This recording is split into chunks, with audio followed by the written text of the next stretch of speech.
Continuando con nuestro módulo número 5, parasitología, y con la segunda parte sobre los platelmintos, hoy hablaremos sobre el grupo de los tremátodos digenios. Los digenios se denominan así porque poseen dos ventosas. Se destacan en este grupo las fasciolas y los esquistosomas que poseen un cuerpo único. Esto quiere decir que no tienen anillos o segmentos. Tienen forma de hoja y son de tamaño muy variable, que va desde 1 milímetro hasta 8 centímetros de longitud. Tienen una estructura general como la de los platelmintos, son planos, con tegumento y tienen dos ventosas en la parte ventral que son sus órganos de fijación. La mayoría son hermafroditas, con la excepción de los esquistosomas que presentan ambos sexos. Las principales especies que son reconocidas como patógenas para el hombre son Phaseolopsis bushki, Heterophyes, también los Metagonimus. Estos son parásitos que se localizan principalmente en el intestino delgado, proceden síntomas digestivos, principalmente la diarrea. La mayoría se van a transmitir por el consumo de pescado crudo con metacercarias. Todas estas especies tienen reservorios animales que pueden ser fuente de infección para el hombre. Los tremátodos tienen ciclos de vida que son muy complejos, en donde se encuentran pues, los siguientes estadios. El huevo que embriona en el agua, en esta se desarrolla la primera larva ciliada o miracidio que va a entrar dentro de un caracol, siendo este el primer huésped intermediario. Luego se forma el esporoquiste y en algunos tremátodos la redia, que tiene una reproducción asexual donde se desarrolla dentro del mismo caracol, y finalmente la cercaria, que va a salir a invadir un nuevo huésped. La invasión del huésped definitivo se va a realizar a través de la piel en el caso de esquistosoma, formando quistes llamadas metacercarias en las plantas en el caso de fasciola. También podemos encontrar otros que utilizan como medio los cangrejos, como en el caso de Paragonimus. Existen muchas trematodiasis en animales y varias infecciones humanas que se pueden adquirir a través de estos. La mayoría de estas enfermedades tienen un compromiso sistémico que va a ser de acuerdo a su localización, encontrando principalmente en sangre y en tejidos a los esquistosomas, en hígado a fasciola, a clonorchis y a opistorhynchis, y en el pulmón en el caso de Paragonimus. Los esquistosomas son parásitos cilíndricos de 1 a 2 centímetros. Se caracterizan porque tienen dos sexos, viven unidos de forma permanente, donde la hembra vive dentro del canal que está presente dentro del macho a lo largo de su cuerpo, y ambos viven principalmente en las vénulas de los vasos de los órganos que infectan. Las tres especies de mayor importancia que van a afectar al hombre son Schistosoma manzoni, Schistosoma baematobium y Schistosoma japónico. Y la diferencia entre las tres especies va a radicar en la presencia de tubérculos en la cutícula, que pueden estar bien desarrollados en unas, pueden ser muy pequeños en otras o ausentes en el caso de japónico.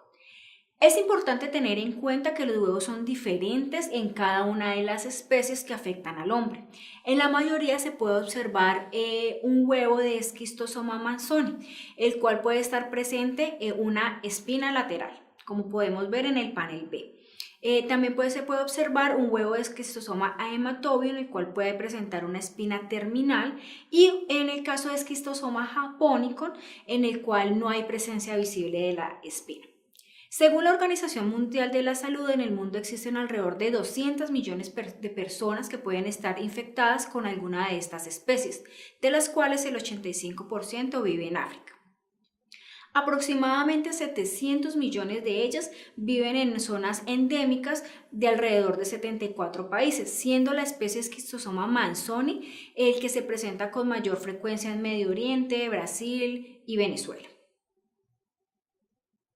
Schistosoma manzoni y Schistosoma japonicum eliminan sus huevos por medio de la materia fecal de personas con la infección, o en el caso de la orina, en el caso de Schistosoma haematobium. Los huevos de las tres especies deben caer al agua donde se van a convertir en miracidios. Los miracidios son la primera forma larvaria que va a invadir caracoles como primeros huéspedes intermediarios. En los caracoles se dan varios cambios que van a dar origen a una segunda larva llamada cercaria, que va a ser considerada la larva infectante. Las cercarias salen del caracol y nadan hasta estar en contacto con la piel del huésped definitivo, bien sea hombre o animal. En el organismo del huésped definitivo ingresan a través de la piel, van por vía linfática y sanguínea para alojarse como parásitos adultos en las vénulas. La patogenia de la esquistosomiasis va a depender de la etapa en la cual se encuentren los parásitos dentro del organismo. En la fase inicial, por invasión de las cercarias, se puede producir una dermatitis de intensidad variable de acuerdo al número de cercarias que va a penetrar la piel. En una segunda fase se puede presentar daño tisular que va a corresponder a la acción de los parásitos adultos cuando mueren y principalmente a los huevos que van a estar en los capilares sanguíneos y en las vísceras. Los parásitos adultos que viven en las vénulas no provocan una reacción en el huésped, porque lo que hacen es que incorporan antígenos de este y por consiguiente pues no son reconocidos como extraños. Cuando los parásitos mueren van a causar embolismo y trombosis. Los huevos pues van a desencadenar en forma de granulomas dentro del cuerpo extraño, van a causar un infiltrado de células. Estos granulomas van a resultar de la respuesta inmune a los huevos que va a ser debido a los antígenos, toxinas y diferentes enzimas que van a secretar y la respuesta inmune pues va a estar mediada principalmente por linfocitos Th2. Los órganos más infectados suelen ser hígado, vaso, pulmón y vejiga. Pueden formarse úlceras, papilomas y también pueden contribuir a la formación de cáncer. En algunos casos las lesiones van a afectar aparato genital, riñones, uréter. Sin embargo, también se pueden presentar carcinomas en vejiga. La tercera fase consiste en lesiones de tipo fibroso como una etapa de defensa del organismo frente a los huevos que progresivamente pues, van a tender a calcificarse. Esta etapa es muy crónica, es la responsable de la fibrosis hepática y en algunos casos puede ocasionar trombosis pulmonar. Algunos pacientes no desarrollan una enfermedad clínica que puede ser reconocible y permanecen de alguna forma como portadores asintomáticas. Las manifestaciones clínicas en este caso van a depender de la fase en la cual se encuentre, aguda o crónica. En la fase aguda entonces se van a presentar lesiones cutáneas con un cuadro clínico que va a iniciar con una dermatitis que es más común en esquistosoma japónico. También se pueden presentar hipersensibilidad, principalmente personas que son viajeras y personas que no son inmunes. Ya en el examen físico entonces se pueden observar, por ejemplo, aumento en el vaso. Frecuentemente esta parasitosis puede tener una alta intensidad. La severidad de la enfermedad se puede relacionar con la intensidad del parasitismo, la localización anatómica y también con la duración que puede tener la infección. Para el diagnóstico, el método más utilizado es la identificación de los huevos en la materia fecal. Sin embargo, los huevos también se pueden encontrar en biopsias de colon, de hígado, de vejiga, entre otros órganos. De las pruebas serológicas, la prueba ELISA es útil principalmente en viajeros o en zonas endémicas. Sin embargo, esta es una prueba que no está muy bien estandarizada y por lo tanto, tanto su sensibilidad como su especificidad puede variar mucho. Además tiene una poca utilidad en zonas endémicas ya que se diferencian por otras, pues no se puede diferenciar de las infecciones por los antígenos de otras especies. La detección de los antígenos también se puede utilizar buscándola en sangre, orina, entre otros. Por su parte, también vamos a tener una prueba de PCR que tiene una alta sensibilidad y muy alta pues también especificidad. Además, existen algunas pruebas que son especializadas por métodos imagenológicos que lo que van a hacer, por ejemplo, es permitir ver el grado de fibrosis como un indicativo de la evolución de la enfermedad. Continuando con otras especies de parásitos del grupo de los trematos, tenemos la fasciola, que es la causante de la fasciolasis. Esta fasciolasis es una zoonosis común en animales herbívoros y es menos frecuente como una enfermedad humana. Es producida por dos parásitos diferentes, la fasciola hepática y la fasciola gigántica. La fasciola hepática es un parásito aplanado en forma de hoja, de apariencia carnosa, de un color café claro con un extremo anterior saliente que va a estar como en forma de cono. Estos parásitos miden aproximadamente entre 2 a 3 centímetros de largo por aproximadamente 1 de ancho. Presentan dos ventosas, una oral y una ventral. Son hermafroditas y los órganos genitales masculinos y femeninos están muy bien desarrollados. Por lo tanto, pues poseen poro genital y un aparato digestivo. Los huevos son ovalados y se caracterizan porque tienen un opérculo o una tapa que en sus extremos. Miden aproximadamente unas 150 micras, son de un color café y tienen una pigmentación biliar. Las personas infectadas o los reservorios animales eliminan los huevos de fasciola por medio de la materia fecal. En el agua los huevos van a dar lugar a los miracidios. Estos miracidios van a invadir los caracoles, donde se van a transformar en esporoquistes, luego en redias y finalmente en cercarias, siendo las cercarias las que salen del caracol y van a nadar en el agua.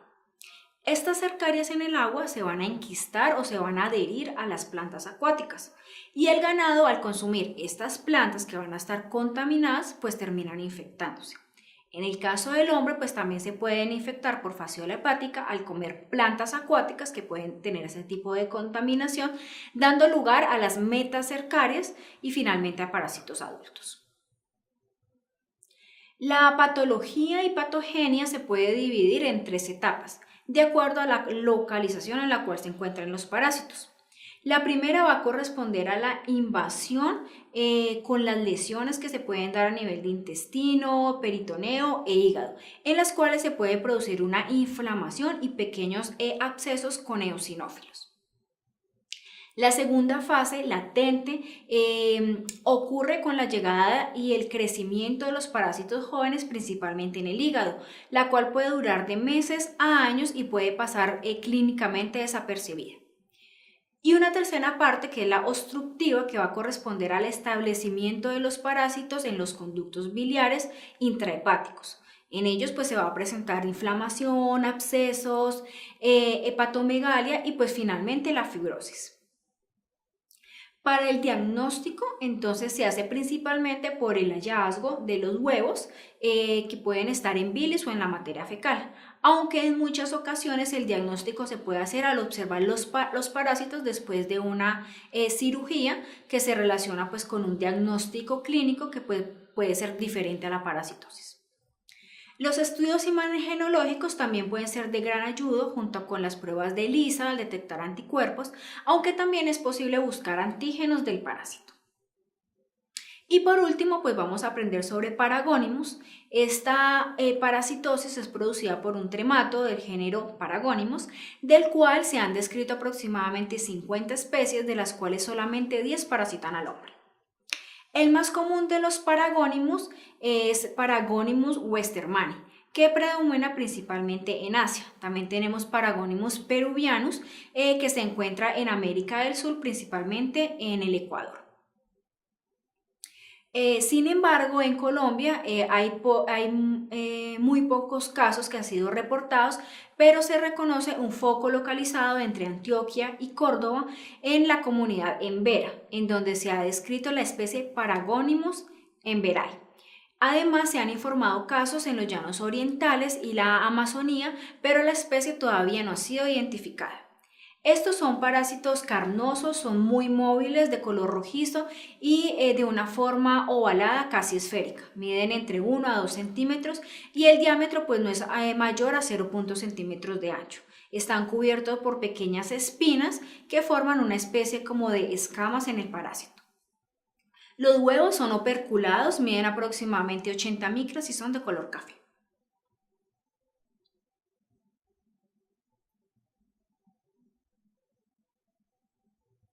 El hombre o los animales que sirven como reservorios van a eliminar los huevos de Paragonimus por medio de la materia fecal o el esputo.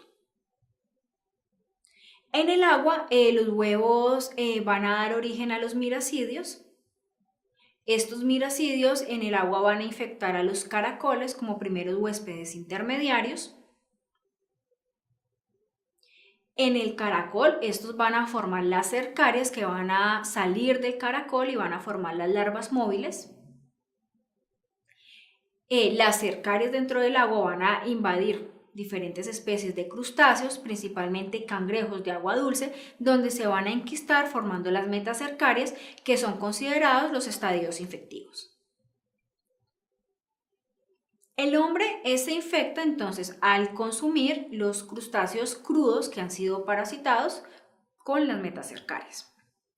Estos parásitos que son ingeridos por el hombre van a pasar principalmente al pulmón.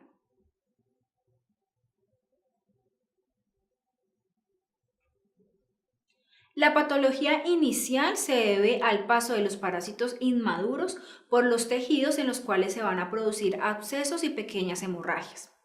La lesión que es causada por los parásitos adultos es inicialmente pues, de tipo inflamatorio y luego por las formas de quistes que van a ser fibrosos, que van a estar rodeados por un material necrótico, principalmente en los pulmones donde se pueden encontrar los huevos.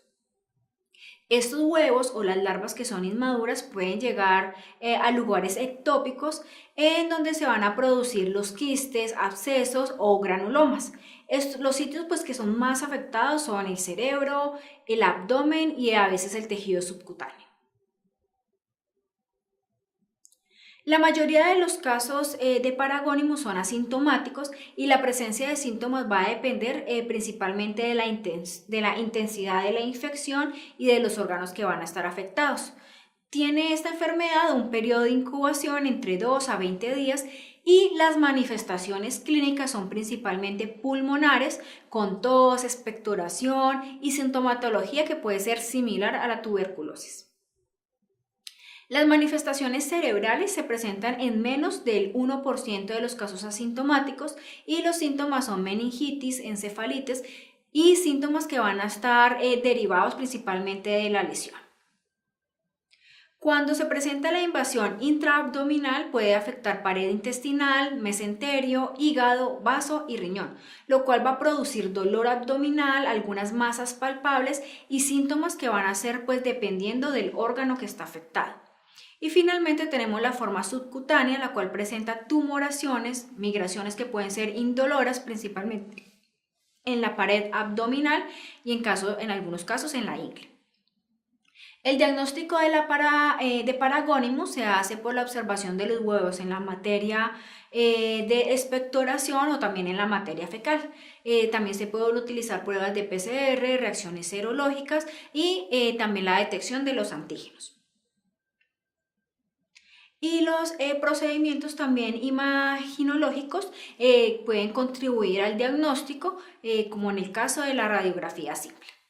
Finalmente, la prevención y el control de la parasitosis, que son ocasionadas por los trematodos en las zonas endémicas, se realiza por medio de la eliminación de los caracoles con diferentes moluscocidas, también con una previa identificación de las especies que son huéspedes intermediarias.